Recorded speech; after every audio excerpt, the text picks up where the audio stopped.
A heart transplant is a life-changing event. The world is now my oyster, from the bottom to the top. But for a few, it brings much more. I absolutely do not believe for a second that a heart is just a pump. Little by little, many things started happening. I was more of an Italian food fan, but I love Mexican food now. Suddenly, like green peppers, putting them in my food, I used to take them out. I just was writing and writing and writing. I didn't have a clue where it was coming from. I was convinced that I was living with the presence of another within me. It's like two people in one body. Is it possible that a new heart could bring with it the memories of a donor? This idea of a sentient, remembering, connecting heart is one of the most radical scientific concepts to come along in a very long time, and it changes everything.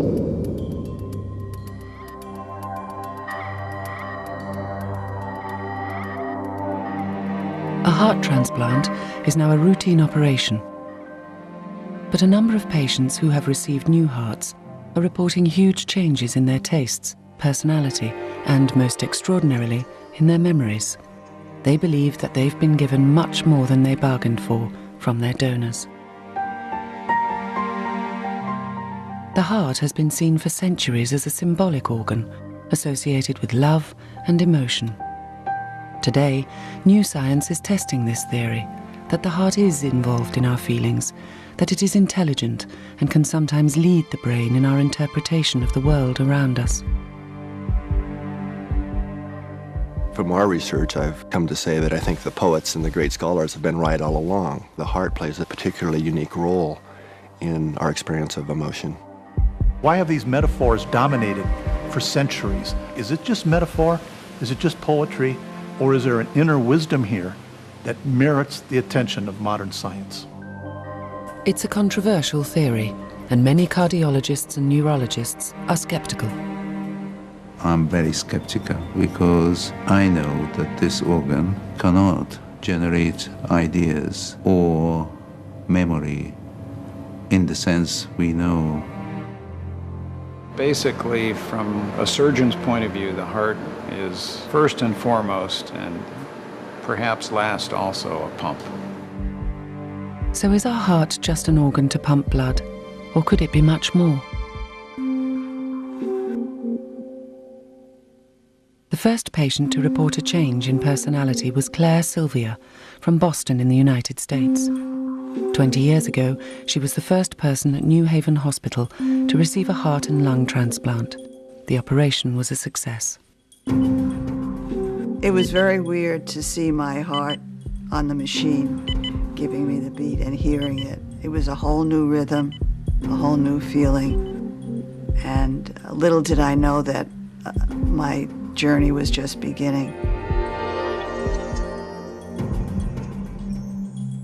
It was a couple of days after the surgery that the press came in to interview me. And one of the reporters asked, now that you've had this miracle, what do you want more than anything in the world?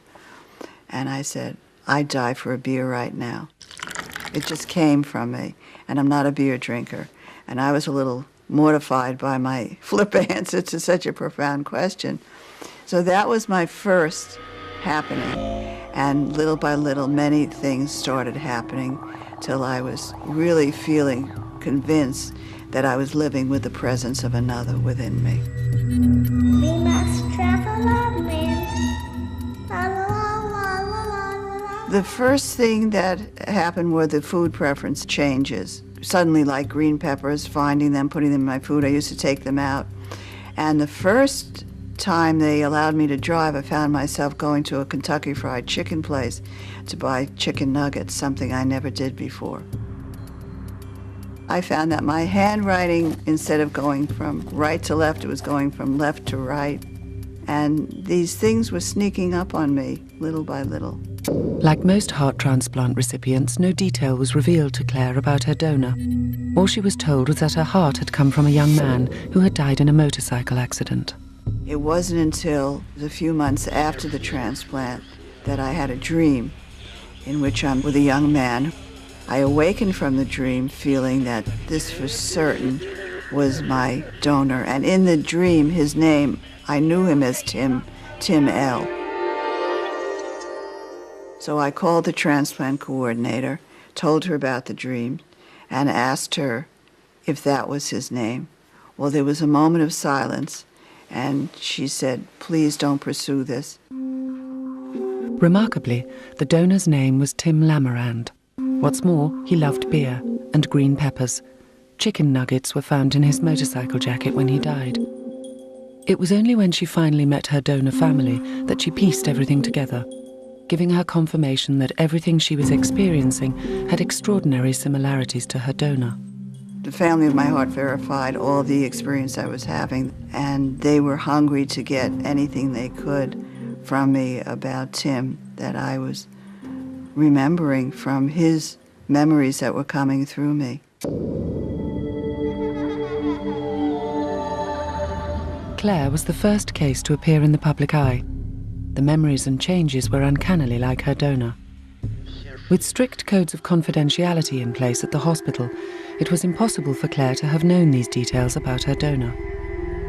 So where could these memories have come from? Professor Paul Pearsall is a cardioneurologist from the University of Honolulu. He first encountered stories like Claire's whilst recovering in hospital from a bone marrow transplant. I had a bone marrow transplant for stage 4 cancer in the very early 80s. And I was on the transplant unit. And we would sit down at night, all of us who were dying, and most of us were, and talk about things. And the heart transplant recipients were reporting receiving the memories, feelings, food preferences, fears, musical preferences of their donor. One woman who got the heart of a boxer was the most quiet, demure, easygoing woman, hated violence, left the room when her husband would watch football. She's got this heart of the boxer, now she watches football and yells and swears and punches and everything. So that's when I started hearing all these remarkable stories. And I started to collect every single one I could. Could the transplanted heart be bringing with it some kind of information from its previous owner? We know that the heart is a hugely energetic organ and is in constant communication with the brain. 40,000 neurons, or nerve cells in the heart, communicate up to the brain. Hormones from the heart travel in our bloodstream, and every time the heart beats, it creates a pulse wave. But most impressive of all is our heart's magnetic energy, 5,000 times more powerful than the brain. It can be measured up to 6 feet away from our bodies. I thought, this heart is just as powerful, more powerful, and does talk to the brain. Maybe we should be paying attention to that. Maybe the brain, even though it thinks it's us, isn't. Professor Pearsall was sure that the energy of the heart and its relationship with the brain was the key. And as more and more transplant patients came up with these remarkable experiences, it seemed to confirm it. But could his hunch stand up to science?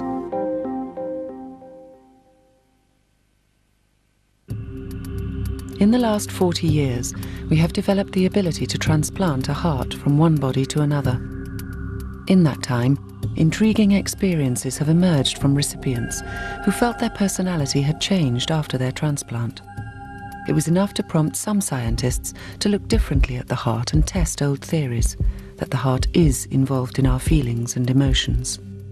The heart is a connective organ, a gentle organ. It's a different type of intelligence. I don't know all about its intelligence. That's what we need to learn.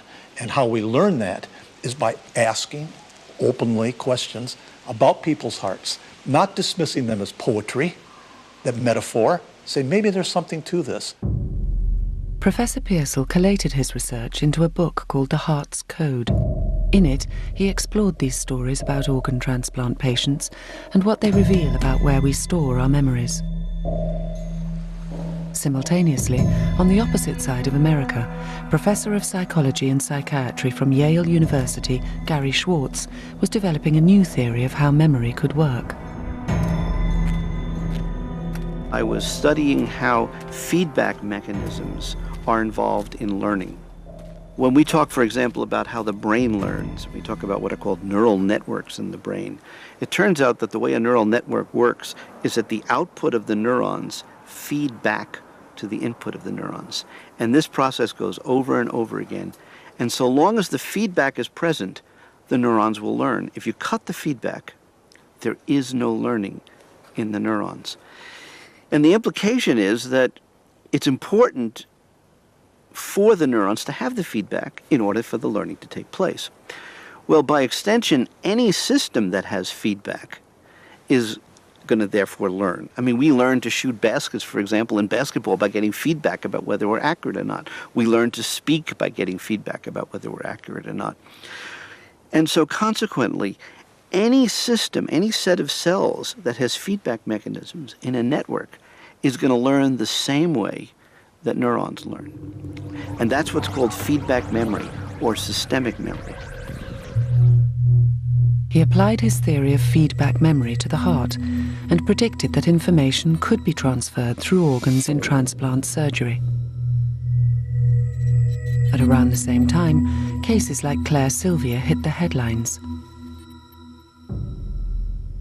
And Professor Pearsall published numerous similar stories from transplant patients. The two men realized their common ground and got in touch with each other. We spoke to each other on the telephone, and as I began to hear more of details about the cases, I began to realize that this was a theoretical prediction that could actually be verified in the biomedical world.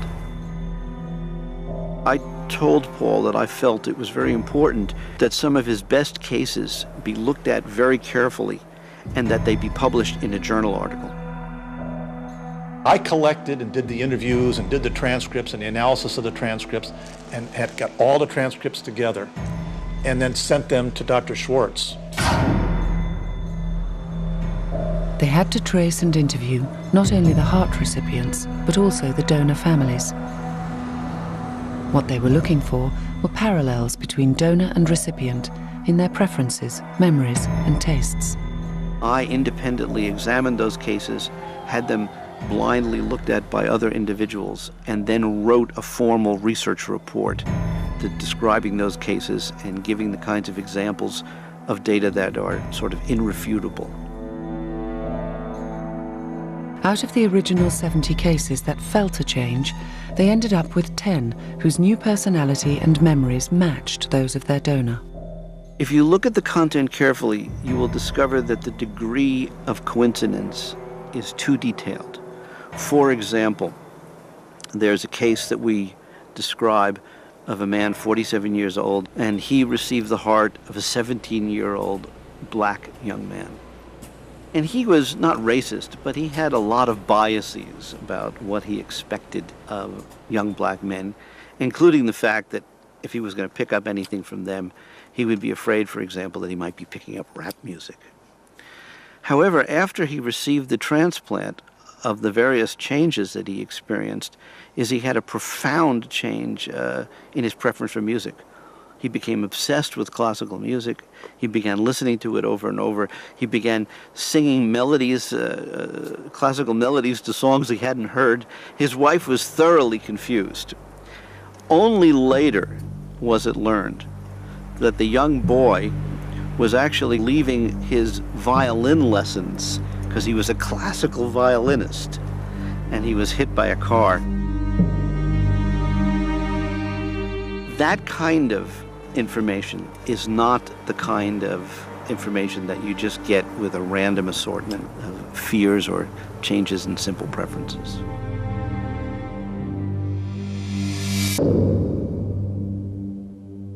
The stories they were collecting seemed to contain remarkable parallels. It seemed to Schwartz that the information relayed by the recipient could only have come from their new heart. To the extent that the heart is serving as a circulating feedback storage system for core central memories in the body, then if that heart is taken out and placed in another body, those core central memories, which are circulating within the heart, in its cellular and neural feedback loops, would continue and be passed on in the new person. Faced with these new feelings after their transplant, some patients could only look to their donors for an explanation. After my transplant, I had wanted to know who my donor was right away. You know, when you have somebody that is keeping you alive, you know, you want to know who this person is. Just would love to know how this person was, what he was like, deep down, inside out, whether it be good, whether it be... I think the majority of us want to know because you've got such an important part in your body. You want to know where it's come from. I am waiting to find out a little bit about my donor because he did give me the gift of life, and you couldn't ask for that no more than even winning a lottery than the gift of life. Jim is one of those patients who experienced an extraordinary change directly after his operation 5 years ago. His wife Maggie also noticed it straight away. He just surprised everybody. I could see the difference in him, the difference in his eyes, the sparkle come back, and he just seemed completely different. Like I left school when I was 15, I was a coalman and then a lorry driver, and so I didn't have a very good education, but I learnt myself how to write, and I'm not very good at spelling. So it was a surprise to me that 6 months after my transplant, I just sat down one morning and just scribbled something down, and then that led to many poems and me book what I'm writing. I just was writing and writing and writing, and that's how it came about, like, you know, and I don't know where it come from, to be honest with you, because like I say, I've never done anything like this before. I'm sending you 1,000 kisses. Before his transplant, Jim had no creative talent for writing and very little time for sentimentality. Never ever wrote anything before in my life. Never even sent her a love letter in 42 years. Have I? Oh. Well, I have your girlfriend. After Jim had already started writing poetry, he received a letter from the donor family, which contained lines of verse. The coincidence was too much for Jim, and now he is curious. Eventually, when I do meet like his family, I'm going to feel like a part of his family, and hopefully they will think that I'm a part of their family. Don't think of him as being dead. Think of him resting me instead, for I will do my utmost best until we're both in arms at rest. For many recipients, this gift of life generates feelings of both gratitude and guilt because of the circumstances that lie behind where their heart came from.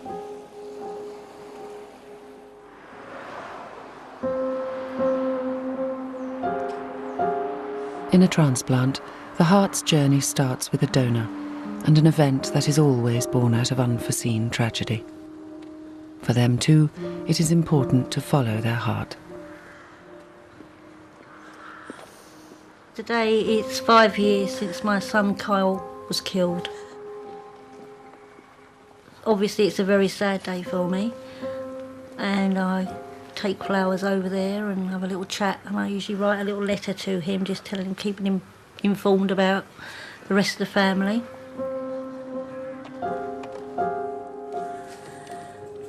I have a letter for you, babe. My darling Kyle, another year has passed now. He's 5. It's still hard to come to terms with you no longer being here. I still hear your voice and long for you to be back with us. I still feel your presence. Shane and Claire are engaged. Today, I'm going to be showing you some of the tactics in great presentation and technique in how to catch a little nipper's roach. He was a laughing, joking boy, a happy boy, always a smile on his face. Just like when you drop it. Janice has 4 sons. One night in February 5 years ago, her second son, Kyle, sustained terrible head injuries in a car accident. Despite efforts to revive him, he was eventually pronounced brain dead. As your last words to me were, I love you, Mum. Mum, I love you, son. God bless till we are together again, never to be parted. Your ever-loving mum. There we are. And that's from the heart, Carl. The hardest part of me is missing. You can never ever get that back. You can learn to live with the pain of losing your loved ones. But you never ever get it back completely, you know. There's always there's an empty place at the table. Clean. Now, Janice has to do one last thing for her son. One day I said, I'm gonna put my hand on your heart again and I'm gonna feel that beat. I promise you, and you know, I never break my promises. And that is something that has been keeping me going for so long. Because of strict confidentiality regulations around a transplant, the only thing Janice knew was that her son's heart and lungs had been donated to a boy named Daniel. I want to feel that heart beating again. I want to put my hand on his heart, on that heart, and feel that bump, and it's going to be a connection between me and Kyle. I know that Kyle isn't here with us anymore, and I know that that's Dan's heart now, but there's still Kyle in that heart, okay? So if they mean that there's Kyle in that heart, then he's still got me in there as well. Now Janice is finally going to fulfill her promise. She has set a date to meet Daniel. For many like Janice, the heart is symbolic in our emotions. Now, scientists in California are testing to see whether this symbolism is true. Discovery of brain cells in the heart has brought with it new ideas about memory and intelligence.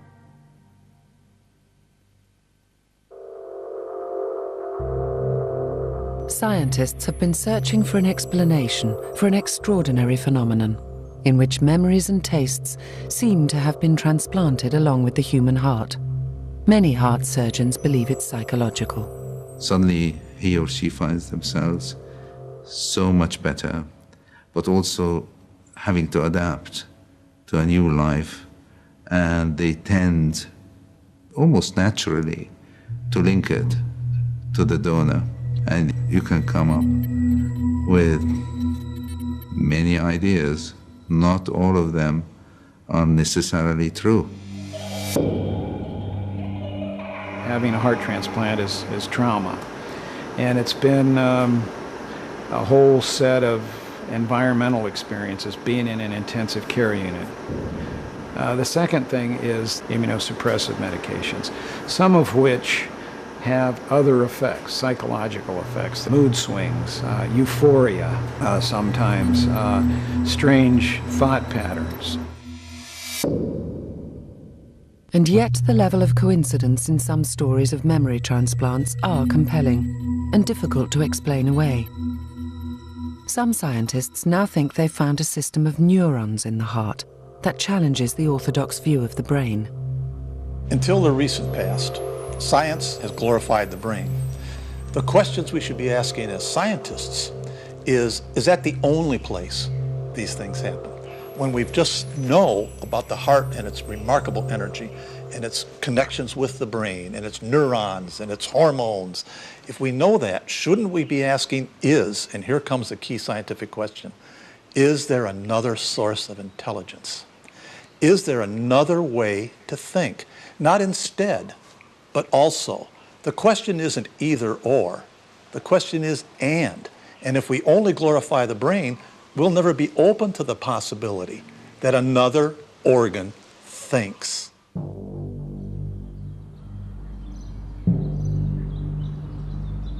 Researchers at the Institute of Heart Math in California are investigating the possibility that the heart could actually have its own unique intelligence. Dr. Roland McCraty and his colleagues have developed experiments to see whether the metaphors of the heart could stand up to scientific scrutiny. I first heard of Paul Pearsall when I think he contacted me in terms of exploring possible mechanisms that might explain the phenomena of a heart transplant recipient taking on some of the personality characteristics of the person that they got the heart from. He had interviewed quite a number of patients that had this experience, and there's enough of this that I think we have to take it seriously, that there is something going on here. Dr. McCraty's research is controversial. But he found support in evidence provided by a neurologist, Dr. Andrew Amour from Montreal in Canada. After many years treating patients with heart disease, he observed there was more to the heart than the current scientific model could explain. In those days, in the 60s, there was no consideration of the nervous system. The heart was just a pump. And the reason is because people have not had the facility to see the heart in any other form. You look at it and it's a pump, right? And my own bias is that in the last 50 years or so, we have developed the ability, with all the electronics, to record more than just the muscle on the heart, but the neurons on the heart. As he looked closer, he noticed something remarkable.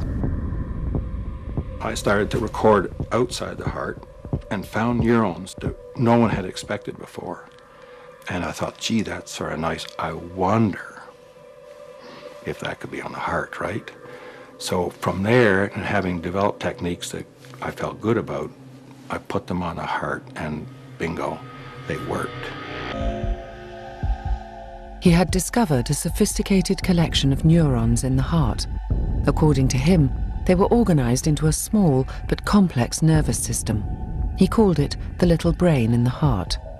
Suddenly, our traditional views on the brain and intelligence were being challenged. If the heart had brain cells, could it have its own unique type of intelligence? The researchers at HeartMath believe so. They call it heart intelligence. The heart itself has a quite complex nervous system, and all the types of neurons and the way they're wired together to be able to say that the heart has a functional brain. And Dr. Armour has pictures of it. I mean, there's definitely a little brain in the heart. And the types of neurons that are in the little brain in the heart have also been demonstrated to have both short and long-term memory, using the same type of techniques that you use to show that neurons in the brain exhibit memory. This little collection of neurons can retain input function for a little while. So if your heart beats, puts it in, this little guy is still oscillating.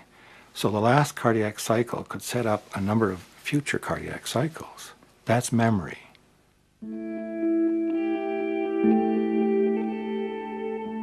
Once a heart is removed from the donor, it is cooled and can stay alive for up to 4 hours.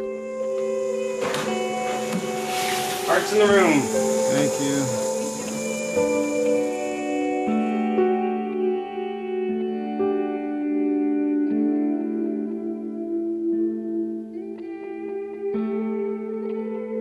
Only when the heart is perfused with blood from its new owner does it spontaneously start beating again. It is thought that this internal nervous system, or brain in the heart, is what allows a heart transplant to work. McCraty goes further. Certainly the function of the heart itself have got to be transplanted and go along. When you think of the heart, it's a very complex organ. All the coordination that has to happen within the heart for it to pump efficiently, and it really can't function properly and efficiently without the neural system in the heart. That's very clear. So those types of functions have got to get transplanted, and there's certain types of memory there that the heart has to remember what it did last beat or a few beats ago to be able to function properly now. Boy, the heart started beating right away, didn't it? Ready for this. Pretty nice. If the heart has a nervous system and a type of memory needed for its efficient function, could higher level memories also be stored and transferred? And what would this tell us about where our memory resides? Memory itself is what's called distributed, a distributed process. And this has been known for many, many, many hundred years now, that you can't localize memory to a neuron or a group of neurons. The memory itself is distributed throughout the neural system. So why do we have to draw a line at the throat and say that memory is only distributed from here to here? Why couldn't it be distributed throughout the whole neural system? And if memory is distributed throughout the nervous system, including organs like the heart, what would this mean for transplant recipients? When you put a heart into a transplant, we could potentially retrieve some of those memories that were distributed throughout the whole system. I'm certainly not saying that is the explanation, but it's plausible that that could be what's going on. Some heart transplant recipients feel a change so profound they are battling with a complete transformation. Bill Wohl from Phoenix, Arizona, had a heart transplant 5 years ago. His change after the operation was dramatic. I couldn't have been luckier because I got a fantastic donor, someone super healthy, handsome leading man, good looks, and the fun began. Bill felt he was being driven by a completely new personality. Previously a successful and hard-working businessman, he put his career aside and began a new life. Dr. Jack Copeland was his transplant surgeon. Within months, the man was transformed into an athlete. We have very little idea that this was going to happen to him, but it did. He started cycling, he started working out, he started swimming.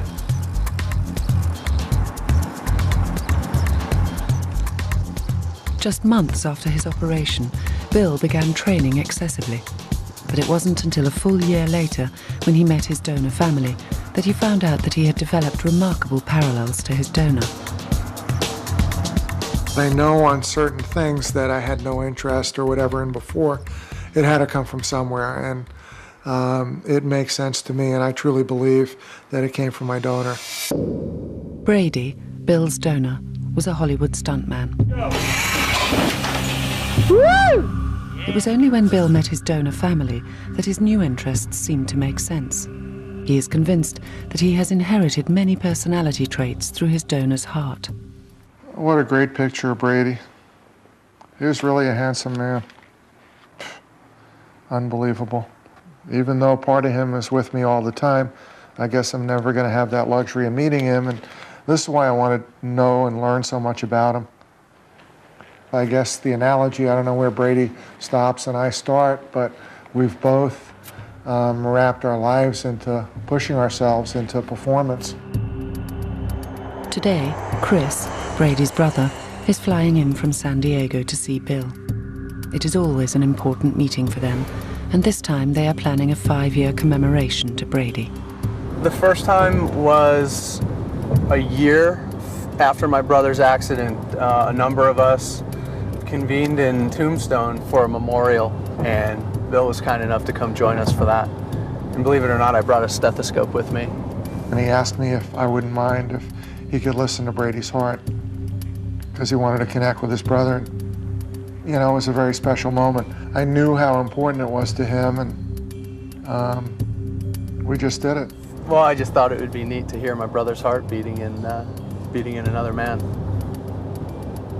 Meeting Chris and having the opportunity to find out more about Brady, his donor, just confirms to Bill that his profound personality change came with his heart.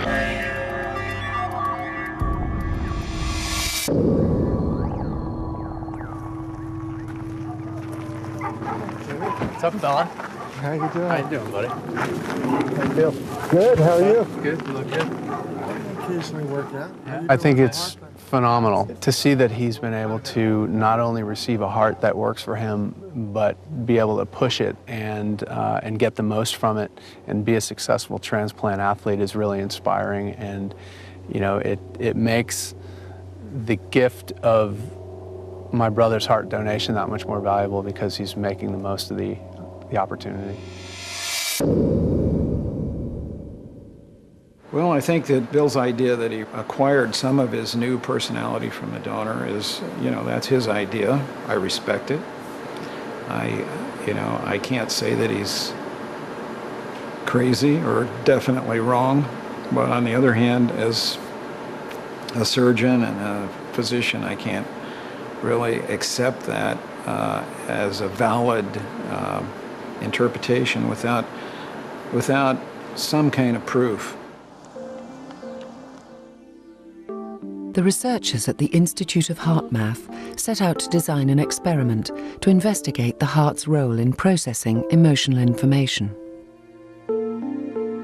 What we found was that the heart is by far the most accurate part of our body that reflects how we're feeling. Our heart is literally beating out different messages that is strongly correlated with our emotional state. It's a scientific fact, even though a lot of people don't know this, that the heart sends more information to the brain than the brain sends to the heart. It's very important to understand the relationship between the brain and the heart, because this ultimately helps us understand how the heart can have memories related to the brain. The brain and the heart are interconnected by multiple sources of information. First of all, there's neural connection from the brain to the heart. There's also humoral connections. Okay, hormones will go from the brain to the heart. The heart, in turn, of course, sends feedback back to the brain through pressure receptors and through literally the blood going back. But then what's often not recognized is that the heart is the largest generator of electromagnetic signals in the body. In fact, the EKG is 10, 100 times even larger than the EEG of the brain. And the electrical signal from the heart travels through the bloodstream to the brain. And of course, the brain's electrical signal travels back to the heart. So consequently, these two are sharing their interactions, even electromagnetically, with each other. It's like a radio transmitter works. The heart radiates very strong fields, and the heart is the strongest rhythmic source of electromagnetic fields in the body. And with today's equipment, we can measure the magnetic field of the heart 6 feet away from the body. Probably it goes farther, but that's the sensitivity of the equipment we have now.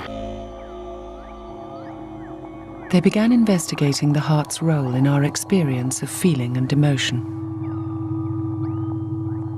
Some of our more recent research, where we're looking at I call it the electrophysiology of intuition, are indicating that the heart really is connected to some other, I call it field of information.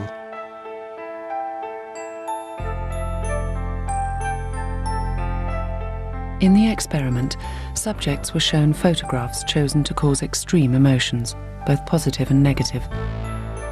They were selected at 6-second intervals at random. They recorded the physiology of brain and heart activity. What we found is in that what we call pre-stimulus period, before they saw the photograph, that both the heart and the brain would react differently. That the heart was shifting, was changing, before the brain was. According to McCraty, the experiment shows that the heart is behaving intuitively. Remarkably, the heart registers an anticipatory response before a disturbing image appears on screen and sends a message directly to the emotional centers of the brain. The brain then prepares the body to take action. This was even a surprise to us, that the heart was plugged into this type of information even before the brain. Where all this leads, according to McCraty, is to a suggestion that the brain doesn't have an exclusive role in information processing. It's quite plausible then that if we transplant a heart from one person to another, that transplanted heart is connected to that field of information from the person that they got that heart from. And it feels like there's somebody else inside them. McCraty's theories are not accepted by mainstream medicine. But patients like Claire Sylvia are still searching for an explanation for what they feel. Having had this experience of living with the presence of another has run the gamut of emotions. I've changed so much. The old parts of Claire with the new parts of Tim have become joined and become like a third being. After my surgery, I always felt like I was taking care of somebody else. I always felt, and I told my donor mother this, I said, I'm living for two. I carry conversations on with him, and I say things to him almost every day. I don't ever feel alone. You know, I always feel like I have him with me, and that's kind of good to know. In order for recipients to understand where these extraordinary new feelings come from, they must retrace the journey of their heart. For questions to be resolved, both recipient and donor family have to meet, and Janice is about to do just that.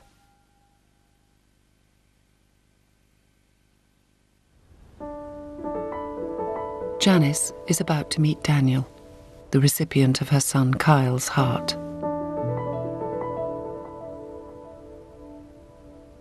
I'm just looking so forward to it. Really, really am. You know, the end of 5 years of aching just to meet this boy and just put my hand and feel that bump, bump, bump. A year after the transplant, Janice received an email from Daniel. Hello, Janice. It's very difficult for me to know what words to use. I feel hugely for your loss and grateful beyond words. To tell you a little about my situation before the transplant, I've been waiting for over a year. I would be pleased to meet you and wish to ease your suffering in any way I can, although I'm quite a shy person, so please be gentle with me. Forever grateful, Dan. Daniel was born with cystic fibrosis, an inherited lung disease. The lungs are easily infected and breathing is difficult. Daniel's life expectancy was not good. When I was 21, my health started to deteriorate. The speed of the deterioration increased quite rapidly, and I'm pretty certain that I was about 2 months away from dying when I actually got the call. This call came. I knew that I was pretty close to death, so this was it. Janice is still coming to terms with what happened to her son's heart. That heart is the same heart that beat inside me when I was having him. And his heart is the most important organ to me. Yeah, it's his heart. It's his life, isn't it? You know, the heart stops beating and everything else stops with it. Janice's 5-year wait is finally over. She is about to meet Daniel and his mother for the first time. Hi, Jan. All right. Thank you for doing this. Thank you so much for doing this. It's my pleasure. Thank you. It means so much to me, it really does. Hello, Thank Jan. you very much. Thank you. You've no idea how much this means to us. I do. I do. Honestly, Thank I you. do. Yeah. Come on. Come in. Sit down. Have a cup of tea. So, how are you keeping? Oh, exceptionally well. So good. Carl was dark like you, dark-haired. And Was he? Yep. I'll show you a picture of him because I was always wondered if you knew what he looked like. That is Kyle. Wow. Yeah, it's not. It's more olive skinned. Look, he's more olive skinned. That was when he loved animals. Oh, he loved animals. Handsome. Yes, he was a very good-looking boy. A really beautiful. Carl was the one that started this all off. My son, you know, and I love him and I miss him terribly, but I've felt that little old beat of his heart. It's not as strong as what it was because it's through 2 layers of clothing, but it's still beating on, and that is what I've been waiting for 5 years. And I am so pleased that I've met you. I really am so pleased that I've met you, that I can put a face to this mystery person, you know. And Carl's not gone completely. I know it's not Carl's heart anymore, but he's still got part of me in that heart. Yes, and it's understand. still going on. Yeah. You know, and hopefully you'll go on and on and on Absolutely. and on. He's And living a life now that we would never have thought possible, even when you were born, really, would we, darling? No, I'm doing things now that are just, I just didn't even consider. It was like rock climbing. and... Do you know, that's really good because Carl was a bit adventurous like that. Yeah. Oh, yeah. Gosh, he wanted to be a paratrooper.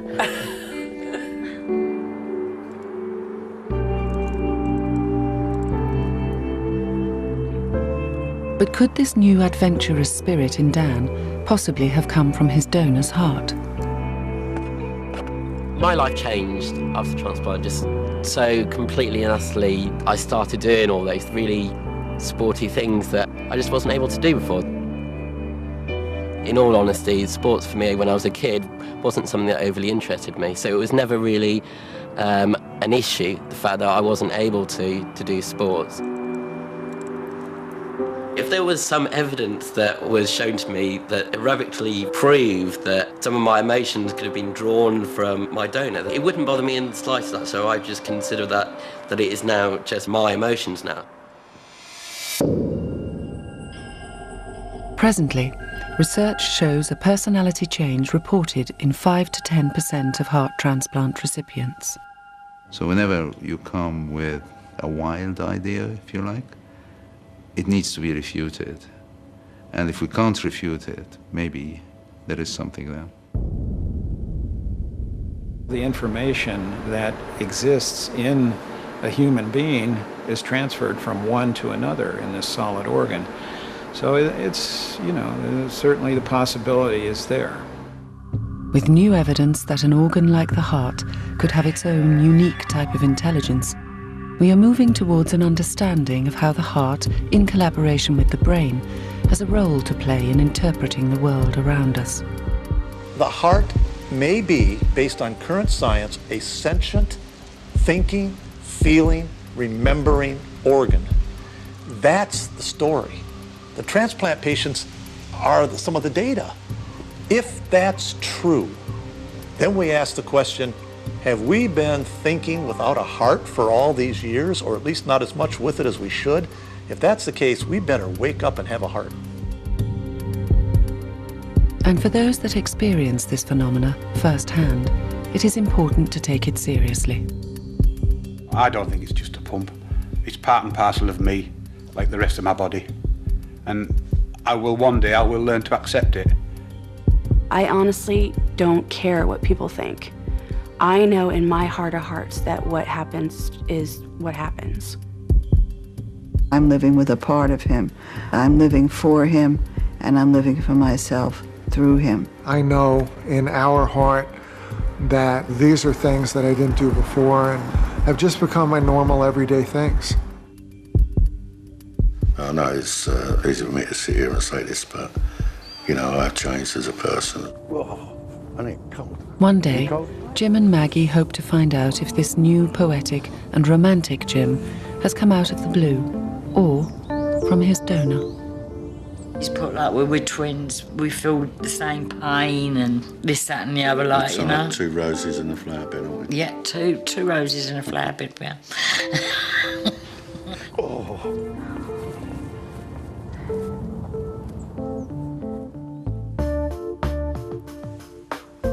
Next Monday at 10, Mindshock looks at people who claim to have committed serious crimes while sleepwalking. And if you want to find out more about becoming an organ donor and how you can sign up to join the Organ Donor Register, visit channel4.com/heart. Well, next on 4, Mind Games with Big Brother. Dermot has more details coming up.